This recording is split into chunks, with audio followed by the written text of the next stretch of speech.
প্রিয় দর্শক, প্রকৃতি রঙের নতুন আরো একটি পর্বে আপনাকে স্বাগতম। আজকে আমি আপনাদের জানাবো ফ্রিজে খাবার সংরক্ষণ কতদিন এবং কতক্ষণ করা যায় তার সম্পর্কে। আধুনিক বিজ্ঞান সভ্যতার একেবারে গোড়ার দিকে আমরা খ্যাতনামা মার্কিন বিজ্ঞানী জ্যাকব পারকিন্স আবিষ্কার করেছিলেন রেফ্রিজারেটর, যা লোকমুখে আজ ফ্রিজ।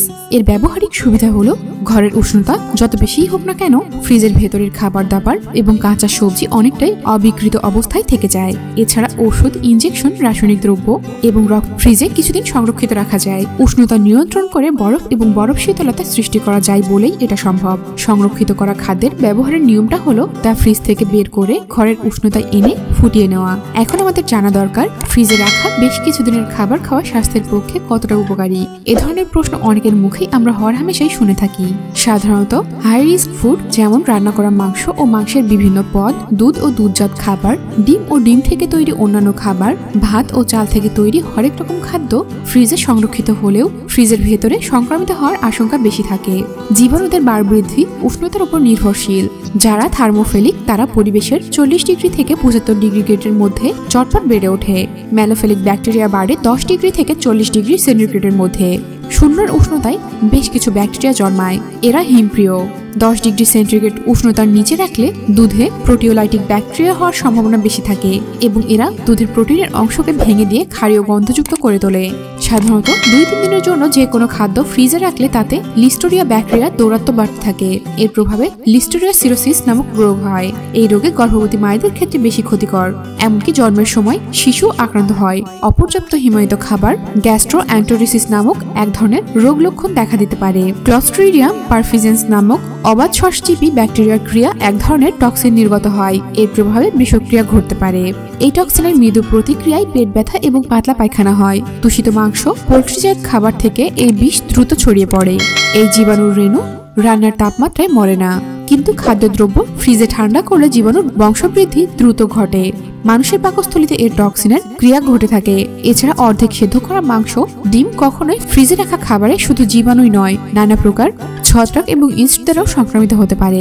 ডায়াট্রিক কম্পিউটারে পর্যবেক্ষণ অনুযায়ী ফ্রিজের মধ্যে দুধ ও দুগ্ধজাত দ্রব্য, অ্যামিকাস ফুজিকুরি এবং রান্না করা মাছ মাংসে পিসিয়াস নটিটাম নামক 2 ধরনের ছত্রাক গজায়। এদের খাবার সংক্রমণে যে খাদ্যগুণ নষ্ট হয় তাই নয়, মানব দেহে বিষক্রিয়াও হয়। তাই ডাক্তাররা বিশেষ করে শিশু ও বৃদ্ধ বয়স্কদের ফ্রিজের খাবার খেতে মানা করেন।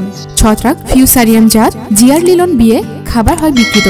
এই ছত্রাকের বিষে পেটে আলসার হতে পারে। অধিকাংশ ক্ষেত্রে পেটের রোগ, গাব, বমি বমি ভাব, জ্বর থাকে।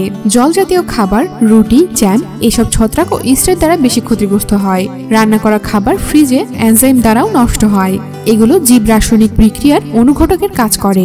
অনেকেই রান্নার আগের দিন সবজি কেটে ফ্রিজে ভরে রাখে। এই কাটা সবজি ফেনোলেজ উৎসেক দ্বারা নষ্ট হয়। এইসব খাদ্য অ্যামাইনো অ্যাসিড টাইরোসিনকে অল্প বায়ুর সংস্পর্শে অক্সিডাইজের মাধ্যমে বিকৃত হয়। মনে রাখতে হবে, ব্যাকটেরিয়ার বেঁচে থাকা এবং বংশবৃদ্ধির জন্য উষ্ণ বায়ু ও আর্দ্রতা উল্লেখযোগ্য শর্ত। বেশিরভাগ ব্যাকটেরিয়ার উষ্ণ উচ্চতার বংশবৃদ্ধি ঘটে। তাই খাদ্যটা বাড়ির যে জায়গায় ঠান্ডা ও কম স্যাঁতসেঁতে সেখানে রাখতে পারলে এদের বংশবৃদ্ধি খুব কম হয়, যেটা ফ্রিজ কিছুটা দিতে পারে। কিন্তু বিজ্ঞানীরা বলছে তপ্ত গনগনে লোহা এবং অন্য কোনো পদার্থের ভেতর ব্যাকটেরিয়া যেমন জন্মাতে পারে, তেমনি হিমশীতল বরফের ভেতর ক্ষতিকর অনেক ব্যাকটেরিয়া জন্মায়।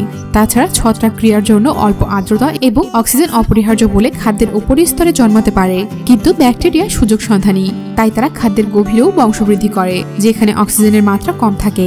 ফ্রিজের ভেতরের বায়ু আর্দ্রতা বেশ ভালো থাকে। এছাড়া খাবারের জীবাণু প্রবেশ করার মূল পথ হলো বাতাসে বয়ে আনা ধুলো, পোকামাকড়, নোংরা মাখ এবং নোংরা হাতের স্পর্শ। খাদ্যে জীবাণু ঢুকে বংশবৃদ্ধি করলে খাদ্যের রাসায়নিক পরিবর্তন হয়, ফলে খাদ্যের আসল স্বাদ, বর্ণ এবং গন্ধের বিকৃতিপ্রাপ্ত হয়ে খাবার বিষাক্ত করে তোলে। খাদ্যকে সম্পূর্ণ জীবাণুমুক্ত করতে চাইলে আর্দ্রতা, বায়ু, উষ্ণতার সম্পূর্ণ অপসারণ করতে হবে, যেটি ফ্রিজে পুরোপুরি সম্ভব নয়। যেহেতু বেশিরভাগ ক্ষতিকারক জীবাণু হিমাঙ্কয়ে স্তব্ধ হয়ে যায়, তাই কিছুটা হলেও ফ্রিজে খাবার কয়েক ঘন্টা রেখে দেওয়া যেতে পারে। আর রান্না করা খাবার খাওয়ার আগে কিছুক্ষণ ফ্রিজের বাইরে রেখে তারপর গরম করা বিশেষ সতর্কতার ইঙ্গিত। দৈনন্দিন জীবনে খাদ্য ফ্রিজে সংরক্ষিত হলেও সেটি ফ্রিজে 2 বা 1 দিনের বেশি রেখে দেওয়া একদমই উচিত নয়। খাদ্যের পুষ্টিমূল্য এতে অবনতি হয়। পুষ্টিমূল্যের অবনতিতে প্রাণের অস্তিত্ব টিকিয়ে রাখা অসম্ভব।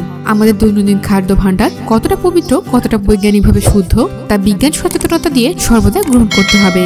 কারণ বাঁচার জন্যই কিন্তু খাওয়া দাওয়া, খাওয়ার জন্য বাঁচা নয়। তাহলে দর্শক, এই ছিল আমার আজকের ভিডিও। আশা করছি ভিডিওটি আপনার উপকারে আসবে।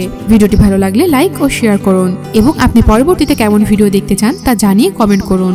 আর আপনি যদি আমাদের চ্যানেলে নতুন হয়ে থাকেন তবে অবশ্যই আমাদের চ্যানেলটি সাবস্ক্রাইব করুন। ধন্যবাদ।